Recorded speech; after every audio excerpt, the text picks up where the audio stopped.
हमारे भाजपा कार्यालय में आज की प्रेस वार्ता में मैं सभी हमारे जो पत्रकार बंधु हैं उनका दिल की गहराई से स्वागत करता हूं। साथियों, अभी हाल में ही जो हमारे संगठन की रचना हुई है उसमें मुझे पार्टी की तरफ से अर्बन लोकल बॉडी सेल जो है हमारा, उसका स्टेट कन्वीनर की जिम्मेवारी मिली है। और मेरे साथ आज की इस प्रेस वार्ता में मेरे साथ दोनों हमारे को कन्वीनर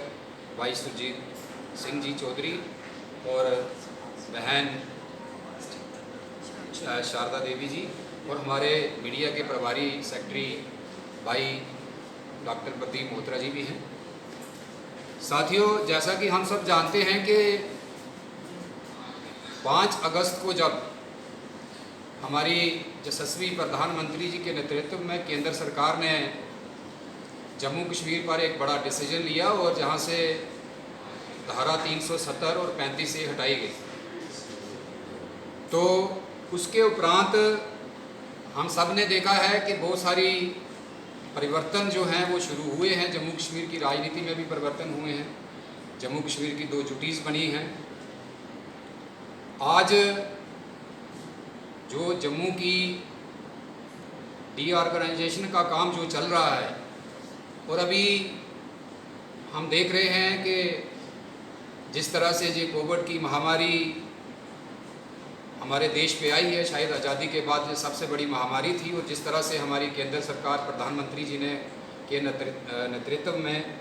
जिस तरह से इस लड़ाई में एक सफलता के साथ लड़ते हुए हम बढ़ रहे हैं, कुल मिला के आज जो हमारे विपक्ष के लोग हैं उनके पास कहने को कुछ ज़्यादा नहीं है। एक तरफ तो अभी आपने देखा हाल ही में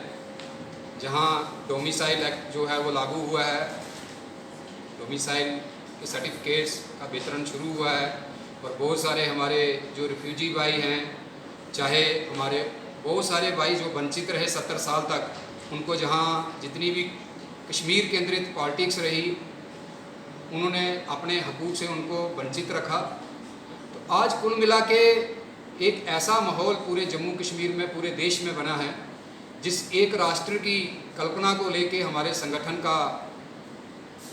शुरुआत हुई थी, और आज आहिस्ता आहिस्ता करके उन सारे जो हमारे लोगों से, जनता से वादे थे वो हम पूरे करते हुए हमारा नेतृत्व आगे बढ़ रहा है।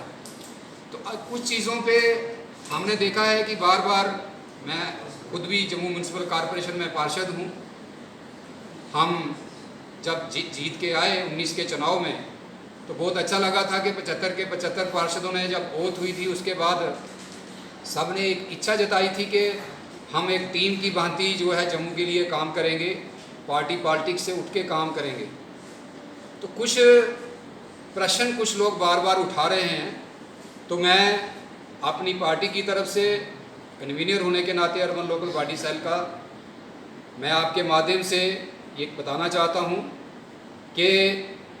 हम देखते हैं कि अगर कोई घर महीना, 2 महीने, 6 महीने बंद रहता है तो उसमें भी जो है जो बहुत सारे जाले, बहुत सारी गंदगी इकट्ठी हो जाती है। तो हम जम्मू म्यूनसिपल की कॉरपोरेशन की हम जब भी बात करते हैं तो हमें ये मानना चाहिए कि कहने में तो ये कॉरपोरेशन ज़रूर है, लेकिन एक साजिश के तहत जितने भी हुक्मरानों ने यहाँ पे हुकूमत की, चाहे वो एनसी से रहे, चाहे वो कांग्रेस से रहे, चाहे वो दूसरी पार्टी से रहे, उनकी सिर्फ कोशिश यही रही कि जितनी भी ग्राउंड की जो ये लोकल बॉडीज़ हैं, चाहे पंचायत हैं, कई वर्ष तक उनके चुनाव नहीं कराए गए। हमने देखा था अब 19 में जो चुनाव हुए 9 साल के बाद हुए थे, 10 में कार्यकाल पिछली कॉरपोरेशन का ख़त्म हुआ था। तो कुल मिला के हम यही कहना चाहते हैं कि जो वादे हमने जनता से किए हैं, जनता के प्रति हम जवाबदेह हैं, लेकिन लोगों के पास कुछ कहने को नहीं है। आज एक नेशनल पार्टी की ये हालत हो गई है कि वो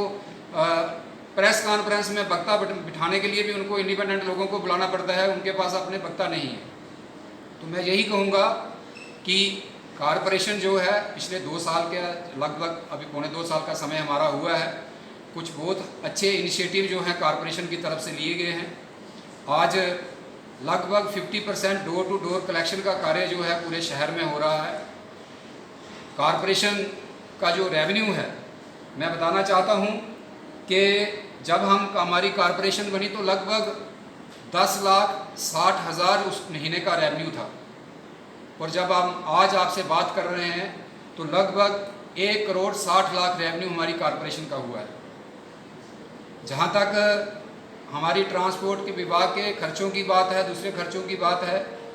तो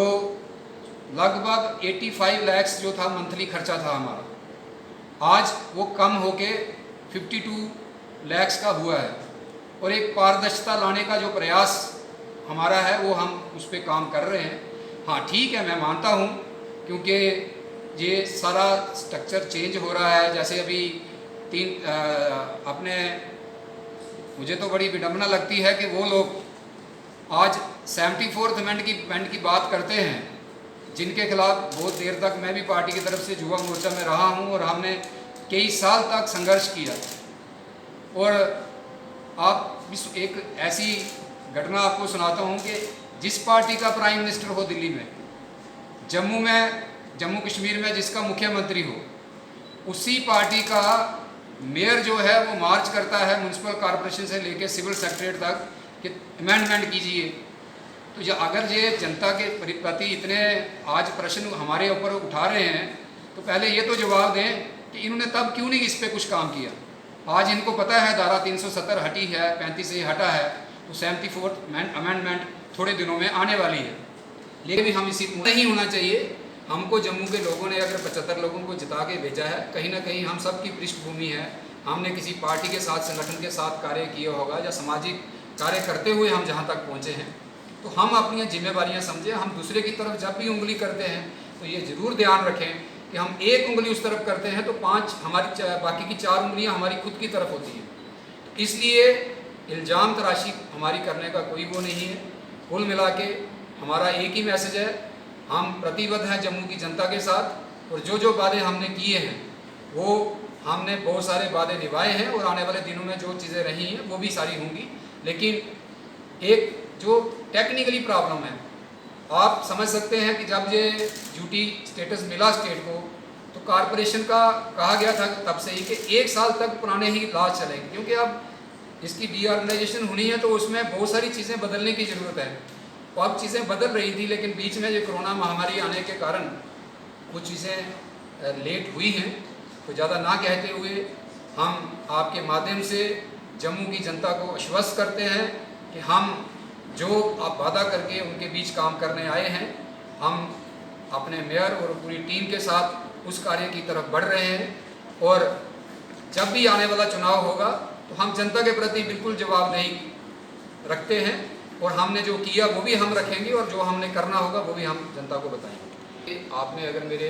अपनी वार्ड जब मैं हमारे एरिया की बात की, तो ये 2 हादसे पिछले 2 दिनों में हुए हैं। वार्ड नंबर 40 में परसों रात को कुछ ट्रक निकले थे ओवरलोड, और उन्होंने कुछ पोल तोड़े थे। और कल तो एक बड़ा दर्दनाक हादसा भी हमारी वार्ड में हुआ है। कल रात को भी कुछ ट्रक्स, जो हमें जानकारी मिली है कि कुछ जो स्मगलर्स हैं, जो रात के अंधेरे में इस कोरोना की जो महामारी चल रही है, सारी एडमिनिस्ट्रेशन दूसरे कार्यों में व्यस्त है, तो वो कुछ एक गैंग जो है वो कार्य कर रहा है। और जो जानकारी हमें मिली कि परसों रात को भी कुछ ट्रक जो है तालाब तिलो रोड से निकल रहे थे, उनको जब आगे पकड़ा गया तो पीछे के जो ट्रक्स थे वो बैक करके तेज़ी से भागे हैं, और उसी कारण ये सारी चीज़ें हुई हैं। और उसमें कल एक हमारे कार्य करते हुए बिजली विभाग की तरफ से एक साथी की हमारे वहाँ पे पोल से गिरने से उसकी हत्या भी हुई है। मैं अपनी तरफ से पूरी सिंपैथी उनके उस परिवार के साथ रखता हूँ, और एडमिनिस्ट्रेशन से भी हम मांग करते हैं कि उसको एक, क्योंकि वो लेबरर है तो उसको एक अच्छा मुआवजा दिया जाए। और दूसरा, ये आपने प्रश्न किया तो इसलिए मैं आपके माध्यम से पुलिस प्रशासन को भी ये कहना चाहूँगा कि ये जो चीज़ें हो रही हैं ये हमारे समाज के लिए अच्छी नहीं है। और कहीं ना कहीं जब हम पूरा दिन हर जगह हम देखते हैं ट्रैफिक वाले ऑटो वाले को रोक रहे हैं, स्कूटर वाले को रोक रहे हैं, कुछ लोगों की हरासमेंट तक वो करते हैं, तो रात के समय भी एक प्रॉपर जो है नाका जो है नाके हर जगह में होने चाहिए, ताकि इस तरह की घटनाएं जो हैं आगे से ना हो।